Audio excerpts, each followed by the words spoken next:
Buenas tardes, de nuevo aquí al Club de Debate Melchor de Jovellano, que como sabéis desde hace ya más de 20 años realiza actividades culturales y que desde hace 4 tenemos este local en el que os encontráis como sede, que desde luego se ha constituido en uno de los sitios más fecundos donde la defensa de determinados valores, donde el debate de las ideas, donde el encuentro de las personas, en este sitio, como decía, encuentran acomodo y acogida siempre cordial. La semana pasada, creo que fue, tuvimos la suerte de tener aquí un encuentro en torno a un libro sobre la sanidad militar, en aquella gran epopeya que fue la Edición Azul, que fue un éxito de convocatoria, tal cual está siendo este que nos trae aquí esta noche, y hoy contamos con la presencia del coronel Echevarría, que es el delegado de Defensa en Andalucía, del Ministerio de Defensa en Andalucía, y le agradecemos mucho su presencia.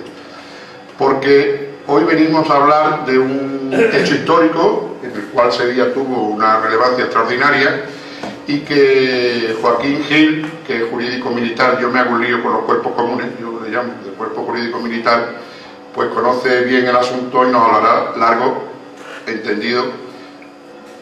tendido sobre este asunto. También contamos con María Fidalgo, que no solamente también es miembro del club, sino que es una persona con una valía extraordinaria por su preparación y sobre todo porque todo lo que escribe resuma de una verdad y de una valentía difícil de encontrar los tiempos que corren. Y mi misión aquí termina. Daros las gracias a todos. Cuando termine el acto nos tomaremos una copa de vino español, modesta como es esta casa, pero cariñosa y sobre todo para que podamos hablar de lo que aquí nos cuenten estos dos señores. Así que bienvenidos, buenas noches y muchas gracias. María.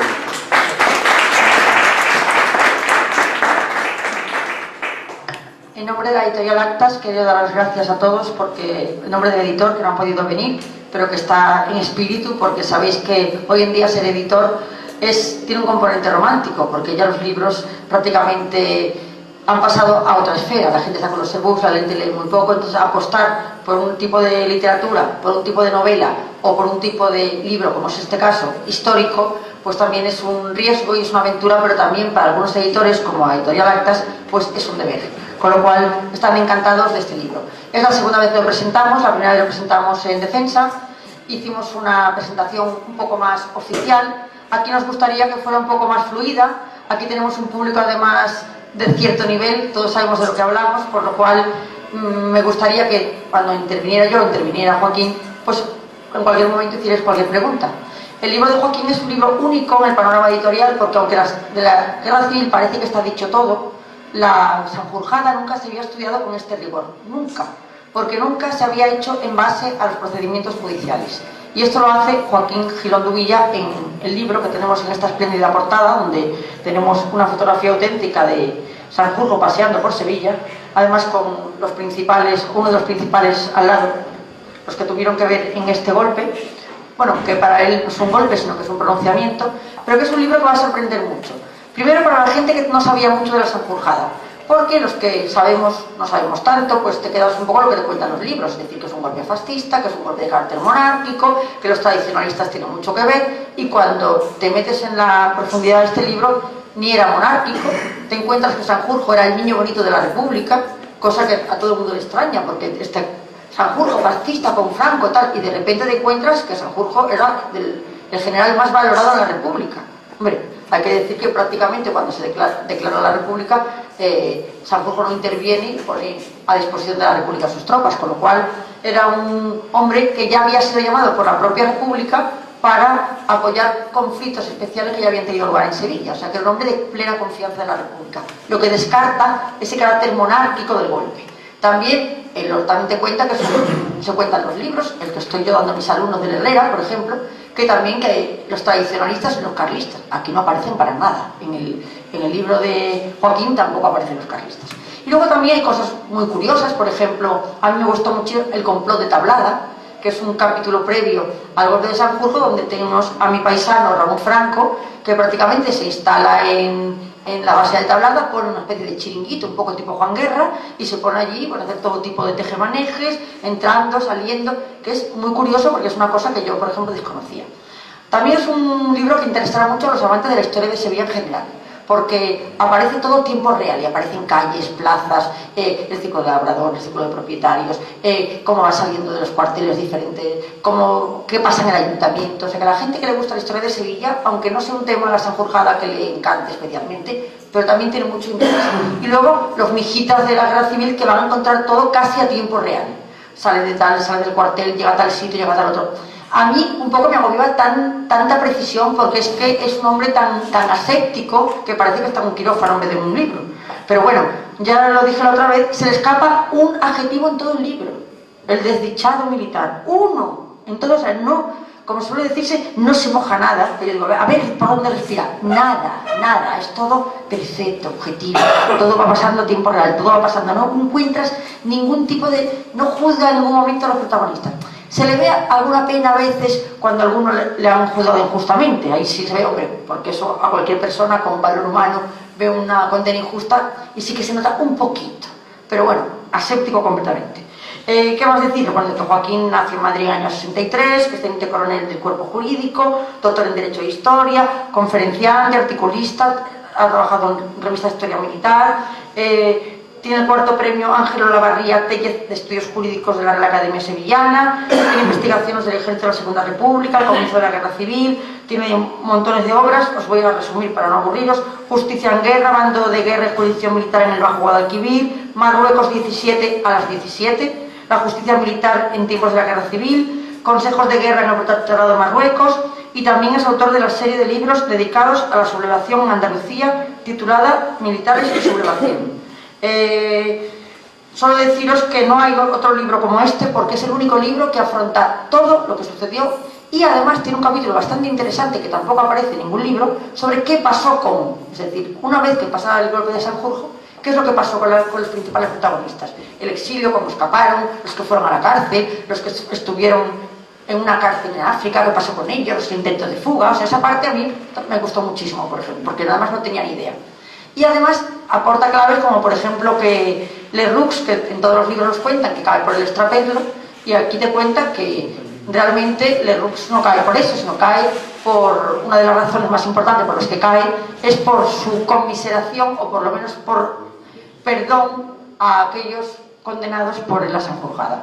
Cosa que a la izquierda le parece terrible, pero yo aquí no soy ascética y lo voy a decir. El otro día estuve leyendo que la Pasionaria, el día que le dan el acta de diputada, lo primero que hace es irse a la cárcel Modelo, pedir una llave y sacar a lo del 34. O sea que hasta mucho criticar a Lerroux porque perdonó penas con una ley en la mano. Es verdad que fue muy indulgente, pero es que la otra se plantó en la cárcel Modelo el día que le dan el acta de diputada, y se plantó en la cárcel Modelo, pidió la llave y dijo: soy diputada, vamos a abrir la cárcel. ¡Hala! Y lo soltó a la calle. La señora Pasionaria contada en sus memorias. O sea que, en fin, que el trato también bibliográfico, condenar a Lerroux por eso y no condenar a la Pasionaria, pues no me parece justo, pero lo tenía que decir. Y bueno, que sepáis que es un libro que tiene un público muy amplio, que no es para los que les gusta la guerra civil, para los sevillistas, sevillitas, y para el público en general. O sea que es y además que se lee bien, aunque es muy riguroso, es un libro que se lee muy bien, y es un libro que yo recomiendo especialmente, que no os defraudará.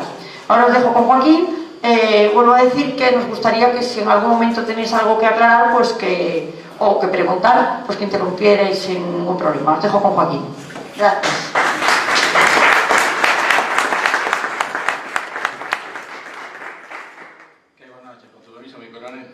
Bueno, pues vamos a hablar sobre la Sanjurjada. Así se denominó a la sublevación que hubo el 10 de agosto de 1932 en la España republicana. Fue el primer acto de reacción por parte de miembros del ejército contra el sistema republicano. Para conocer o para poder situar un poco lo que es el 10 de agosto de 1932, tendríamos que ver un poco la evolución histórica y retrasarnos un poco, no solamente al periodo republicano, sino al comienzo de lo que es una época para el ejército español. Yo, sobre todo, puedo diferenciar lo que es la historia del ejército español, la historia política, no la historia de las guerras, sino la historia de la imbricación, la integración del ejército español en la sociedad española desde un punto de vista político en tres fases. Una primera fase dentro de lo que es la historia contemporánea. Una primera fase sería el periodo 1808-1898, es decir, todo lo que es el siglo XIX español, que sería lo que podemos entender como el ejército liberal, la historia del ejército liberal. Cuando hablo de ejército liberal no me refiero a que todos fueran liberales, sino es un ejército que deja de ser el ejército de la corona para ser un ejército de la nación y por tanto se integra de una manera diferente en esta sociedad. Es un ejército muy complicado, con muchos problemas, fundamentalmente porque nos encontraremos que nos vamos a ver tres guerras civiles, tres guerras carlistas, donde se van a ver diferentes percepciones de la realidad política española y donde hay una figura esencial que sí tenemos que tomar referencia, y es que durante todo ese periodo de lo que denominamos el ejército liberal, la idea del pronunciamiento como intervención militar española dentro de política, es decir, el ejército es utilizado por parte de las organizaciones políticas, de los partidos políticos, de las estructuras de poder dentro del Congreso como sistema de alternancia. Es decir, para poder cambiar a un gobierno, lo que se hacía eran los que se encontraban en la oposición, era asumir la responsabilidad de un mando superior que en un momento dado se alzaba en un lugar determinado con una serie de unidades que recibía la respuesta de otras unidades que permitían la caída del gobierno y la llegada de otro gobierno de diferente signo. Liberales conservadores, absolutistas liberales, incluso hasta republicanos. Pero el sistema, la actuación en sí no es una actuación contra el sistema político, sino el ejército es utilizado por las entidades políticas del momento como instrumento para conseguir ese cambio de alternancia que no se puede determinar porque no es un sistema democrático. Todo esto acaba con la llegada de la reforma de llegada de Alfonso XII y el sistema canovista, y fundamentalmente con la crisis de 1898 o lo que es la pérdida de las colonias de Cuba y Filipinas. En ese momento se produce lo que podemos denominar la segunda fase de la historia política del ejército español, lo que Carlos Calvo Serrano denominó el problema del militarismo, y es desde 1898 hasta la Guerra Civil el ejército se va a convertir en una entidad de presión política, es decir, un poder fáctico. Lo que no había sido anteriormente, que lo que había sido era, como he dicho, un instrumento para la alternancia de poder, ahora se va a convertir en un sujeto político que presione incluso a los gobiernos de la nación. Además de, en este proceso, en esta fase, que es en la que se integran los hechos que vamos a conocer hoy, en esta fase el ejército se va a ir politizando, clandestinizando y radicalizando, hasta llegar a la situación en la que se va a encontrar el ejército en julio de 1936, a la que no vamos a llegar en esta charla, pero vamos, que va a ser un proceso de incremento de ideologización, de clandestinización y de cédulas radicales dentro de la estructura militar. La tercera fase de la historia contemporánea en España es la que comienza después de la Guerra Civil, y es un ejército apolitizado a base de la transformación de un ejército vencedor en un ejército sin ideología, simplemente al mando de un general, que es el general Franco, que es el que va a asumir el poder en España hasta los años 70. Bueno, pues vamos entonces al comienzo de nuestra fase.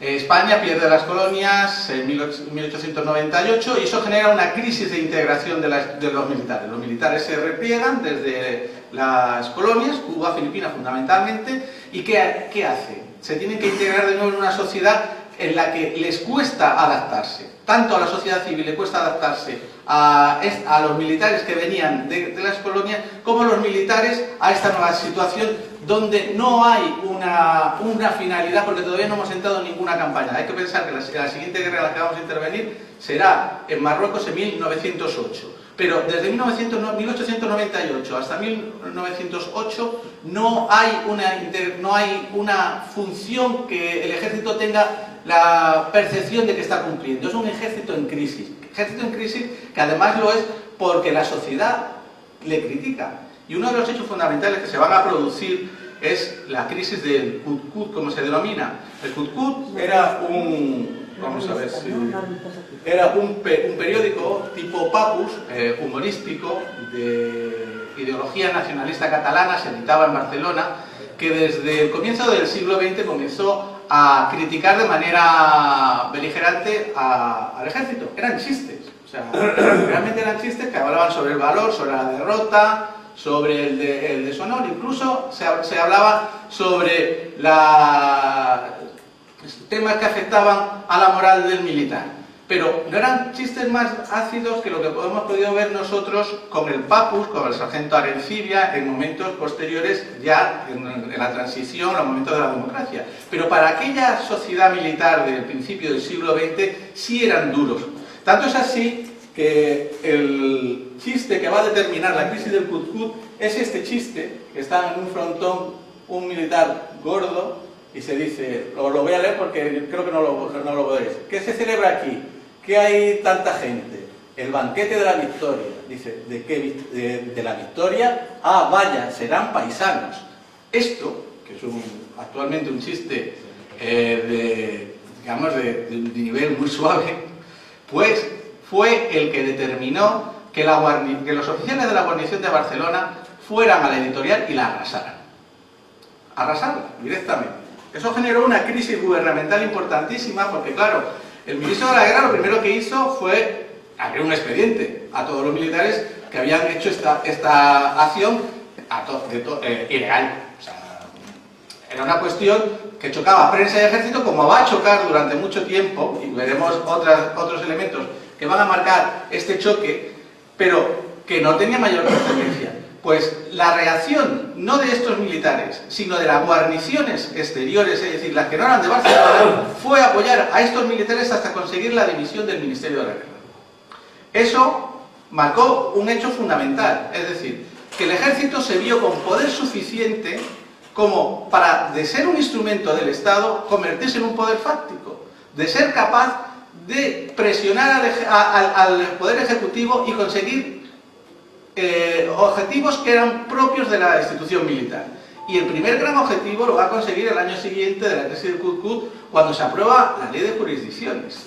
Que la ley de jurisdicciones no es nada más que la ley por la cual el gobierno cede a la jurisdicción militar todos los delitos de prensa. Es decir, se llama la ley de jurisdicciones, no se llama ley de jurisdicciones, es la ley contra los delitos contra la patria y... ¿Cómo? No. Patria y delitos de prensa, me parece que se llama. Pero era una ley que al final lo que determinaba era el control pleno por parte de la institución militar de todos los delitos referentes a la libertad de expresión. Eso va a marcar un problema fundamental porque, claro, si es el propio ejército el que controla la libertad de expresión, queda fuera de la jurisdicción ordinaria y no de la jurisdicción y apropiada para la jurisdicción militar unos delitos que muchas veces no afectan a la institución militar, porque la patria no es el ejército y la expresión o la libertad de expresión tampoco tiene por qué vincularse al ejército. Entonces, esa ley que también ha conseguido el ejército marca un hecho esencial, y es que permite al ejército convertirse, como os estoy diciendo, en una institución con un peso sobredimensionado dentro de una sociedad que además tiene unos políticos muy mediocres. O sea, los políticos del periodo canovista, pero ya fundamentalmente lo que es la crisis del periodo de Alfonso XIII, son políticos con muy poco peso específico y con muy poca capacidad de poder aguantar envites por parte de entidades con mucho peso, como podría ser la institución militar. Y tanto es así como otras circunstancias. Alfonso XIII es un rey muy militar y apoya muchas veces a la institución, perdiendo a veces incluso el punto neutral que debía tener como cabeza del Estado. Pero bueno, en ese sentido nos encontramos que es un ejército que interviene en política, lo que realmente nos está prohibido realmente a nosotros, toda vez que somos, como hemos dicho, una organización que, por ser los detentadores de la fuerza del Estado, se nos limita la capacidad de expresión y de asociación y de reunión. Antes y ahora. Pues en aquella época esas capacidades las asumieron de una manera, ¿cómo podemos decir?, sobredimensionadas. Además de esta capacitación o de este poder o esta fuerza del ejército, nos encontramos que este va a ser un ejército que va a ir quebrándose entre sus propios miembros. Es decir, no es un ejército único y homogéneo. La campaña de Marruecos va a generar una diferencia entre africanistas y no africanistas, por los ascensos por méritos de guerra y los no ascensos por méritos de guerra, dos carreras completamente distintas. Nos vamos a encontrar otra situación fundamental, que son las juntas militares, que son unos sindicatos que se van a crear en 1917 y que van a marcar también un proceso de quiebra entre militares que aceptan estos sindicatos, entre comillas, y aquellos que los rechazan de manera importante.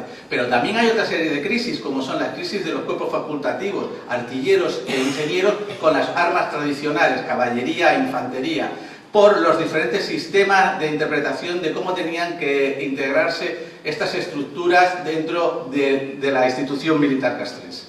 Todas estas quiebras van a estar todavía más acentuadas cuando en 1921 se produce el gran colapso anual, del desastre anual, y la gran crisis de hemos sido eficaces, somos nosotros los culpables de la situación que se ha producido en Marruecos, y somos los responsables solamente nosotros. El informe Picasso, la exención de responsabilidad por parte de unos gobiernos que no habían sido capaces de marcar una política en las campañas marroquíes de manera coherente. Entonces también va a generar una serie de crisis que van a llegar hasta que se va a producir la caída del sistema monárquico canovista con la llegada del general Primo de Rivera a lo que fue la dictadura de Primo de Rivera. No nos vamos a integrar a la dictadura de Primo de Rivera, pero Primo de Rivera llega con el apoyo de partidos fuera del Parlamento o de minoritarios en el Parlamento, como era el propio PSOE. O sea, la izquierda, el PSOE, apoyó a Primo de Rivera, no solamente los militares. Lo que pasa es que eran los militares los que sustentaban a Primo de Rivera. En 1930, cuando Primo de Rivera, después de una serie de variaciones y después de muchas crisis, todas militares, fundamentalmente con la disolución 2 veces del cuerpo del arma de artillería, pide el apoyo a sus compañeros, le dicen que no, entonces dimite y se exilia en París, donde va a morir. Esto va a generar la crisis que va a marcar la llegada a la República en abril de 1931. Y con eso ya nos vamos acercando un poco a nuestro momento. Pero ¿cómo llega la República al poder? Siempre se ha dicho que la República llegó al poder por unas elecciones municipales y se han intentado imbricar e intentar integrar la idea democratizadora de la llegada a la República, pero no fue así. El primer intento de los mismos miembros que luego van a ser los que van a formar el primer gobierno preconstitucional de la República es un golpe de Estado, que es el golpe de Estado de Jaca y Cuatro Vientos, que se produce en diciembre de 1930.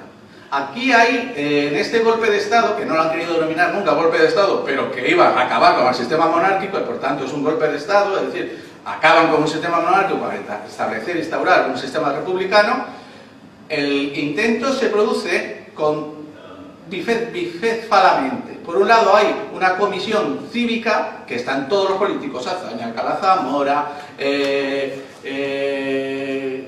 Quiroga, todos, y que luego van a Lerroux, que son todos los que van a participar en el inicio de la República, y luego una serie de militares. Militares que, ya hemos dicho que esta estructura militar hispana se había quebrado, ya hemos dicho, entre africanistas, no africanistas, junteros, no junteros, cuerpos facultativos y armas tradicionales, y poco a poco también entre monárquicos y republicanos. ¿Por qué? En 1930 había un buen grupo de militares republicanos.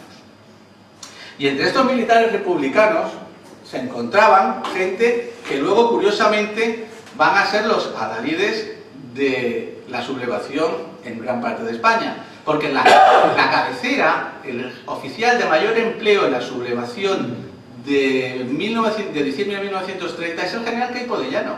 O sea, si la historiografía de la época durante el gobierno del general Franco no quiso manchar al general Queipo porque era una de las figuras de julio del 36, la historiografía posterior tampoco ha querido tocar este tema porque Queipo de Llano era uno de los fascistas que se había sublevado en julio del 36, pero Queipo de Llano en diciembre del 30 está colaborando con los republicanos para la llegada del sistema republicano, el régimen republicano, de manera violenta en estas acciones. ¿Qué sucede? Que de todos modos la ideología política de los militares republicanos de la época es muy epidémica. Es una ideología muy profesional. Si nos cogemos y vemos, tenemos aquí Gonzalo Queipo de Llano. Se hace republicano porque era general de brigada y en la comisión para el ascenso general de división no lo ascendieron. Se cabrea con la comisión, se cabrea con el rey Alfonso XIII y se pasa a la república. Una ideología republicana bastante limitada. Ramón Franco, el hermano del general Francisco Franco, héroe del Plus Ultra. Está cabreado con Primo de Rivera porque quiso hacer un siguiente vuelo al del Plus Ultra aún más meteórico y Primo de Rivera no lo dejó, se hizo republicano. Una ideología republicana también de gran importancia. Álvarez Builla pertenecía a una familia de catedráticos.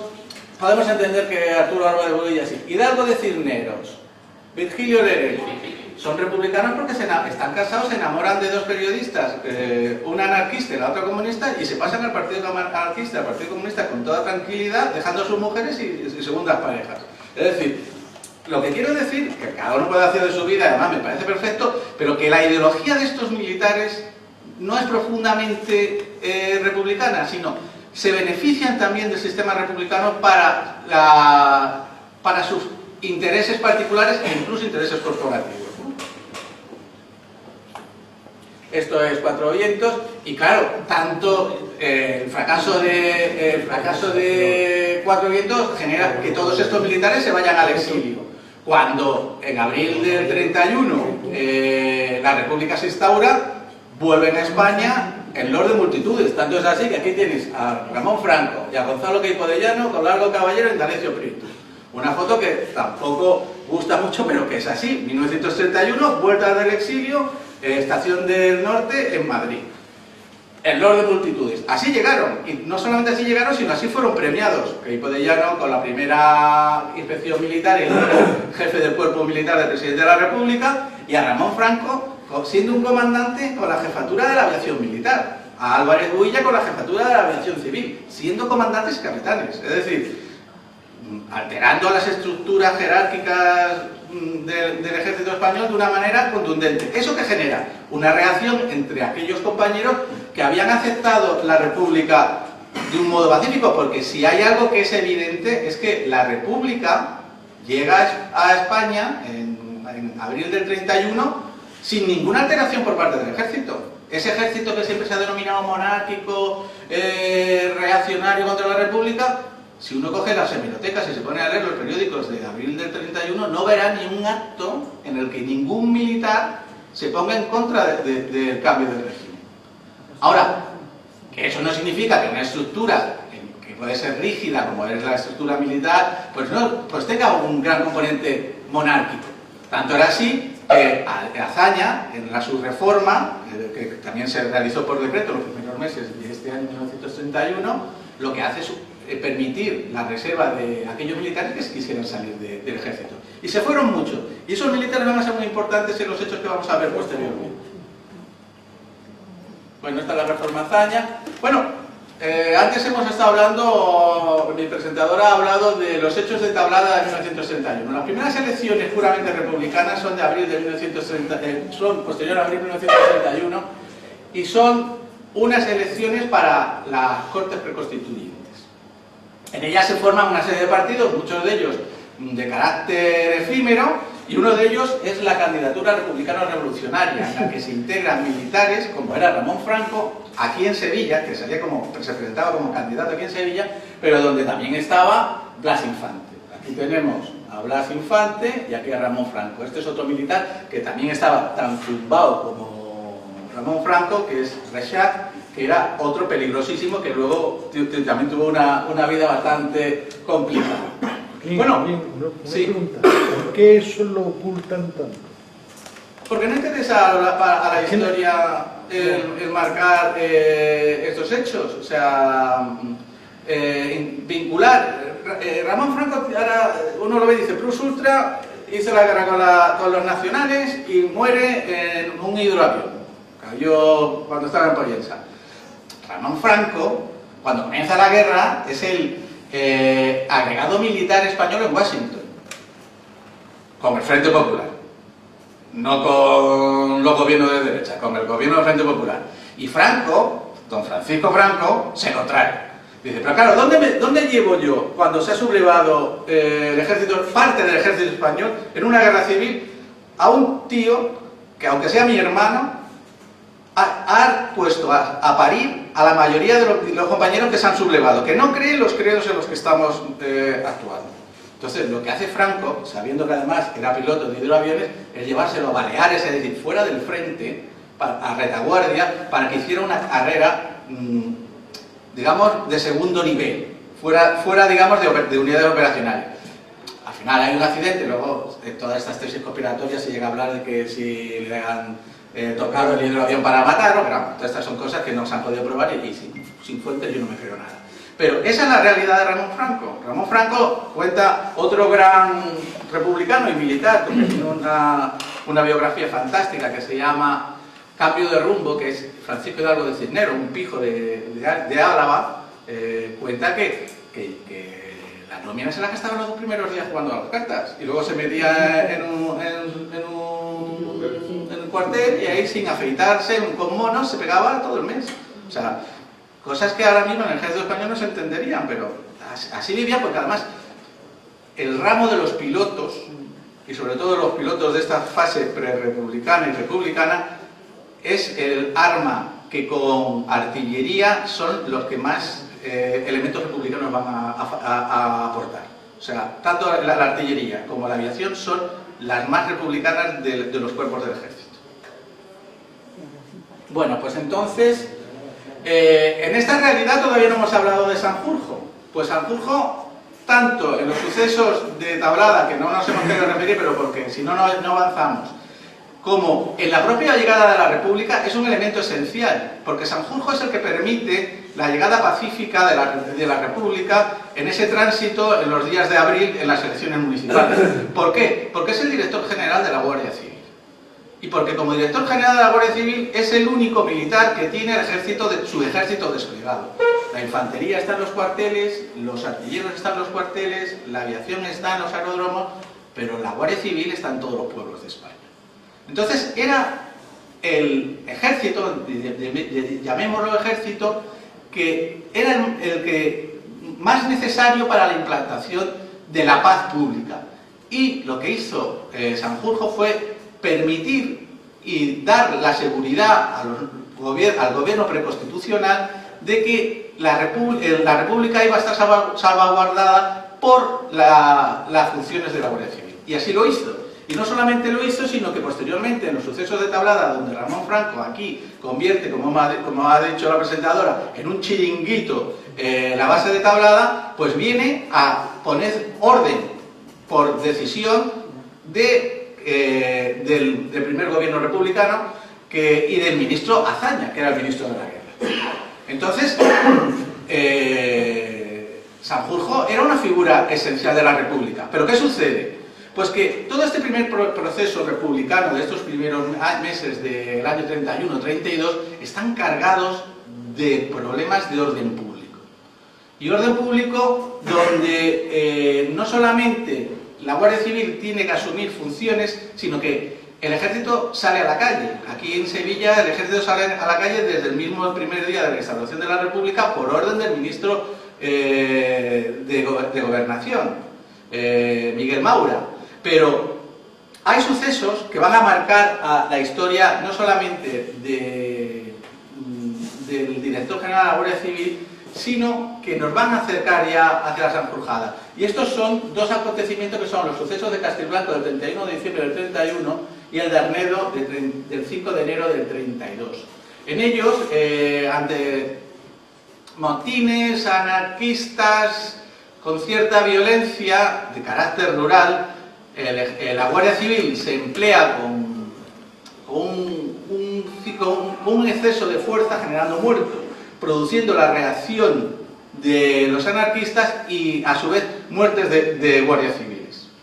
Estos sucesos son aprovechados por parte de partidos políticos, fundamentalmente el PSOE y partidos de la izquierda, para protestar. Y eso que estamos hablando, que el primer gobierno republicano es un partido, digamos, actualmente hablaríamos de centroizquierdista, donde estaba integrado el PSOE también en el gobierno. Pero son periódicos, y vuelvo a hablar de prensa y ejército, en los que se fustiga de manera contundente, especialmente al general Sanjurjo. Aquí hay unas citas, vamos, que vamos a ir saltándolas, en el mundo obrero, la solidaridad obrera, en los que se castiga y se habla de la ineficacia de Sanjurjo consiguiendo su cese y con ello el pase a otra situación distinta, que es de ser el director general de la Guardia Civil y por tanto de las instituciones esenciales para la organización del Estado, a el director general de Carabineros, que no es nada más que el control de fronteras. Es decir, el cuerpo de Carabineros, ahora absorbido por la Guardia Civil desde la Guerra Civil, era un cuerpo fronterizo y aduanero, y por tanto de inferior nivel. Y es en el que le conceden a Sanjurjo, que le molestó enormemente. Con lo cual nos encontramos un Sanjurjo que había sido el valedor de la República, molesto con la República, porque lo ha cesado.